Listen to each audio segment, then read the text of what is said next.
Hi, I'm Gerardo Andres Juarez. I'm a student of Biblical Hebrew, and today I will be presenting to you the Biblical Hebrew Learning Tool. This tool can be used by itself or with any other text and will help all students of Biblical Hebrew, as well as those who want to learn Biblical Hebrew, advance in their studies of Hebrew.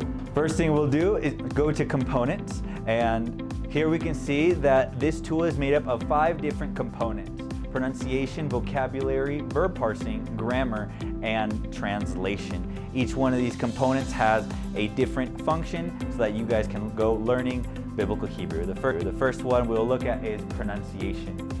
So in this first component of pronunciation, you can see different literary units such as the alphabet.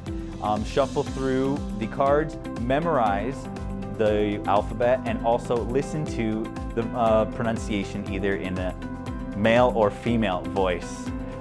In this next component of vocabulary, we see the way it's organized is by 1,000 words. We'll see the most frequent words of the Hebrew Bible and also be able to shuffle through them, memorize the words, and see how they are pronounced. And the next component, verb parsing. We can organize these verbs by their tenses and their aspects, as well as the derived forms of the Hebrew Bible.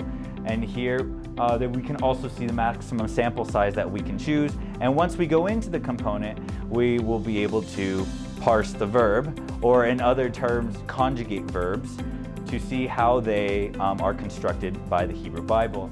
We can see the explanation about why they are conjugated a certain way, why we can parse them a certain way, and check our answers using this component as well. The next component is grammar.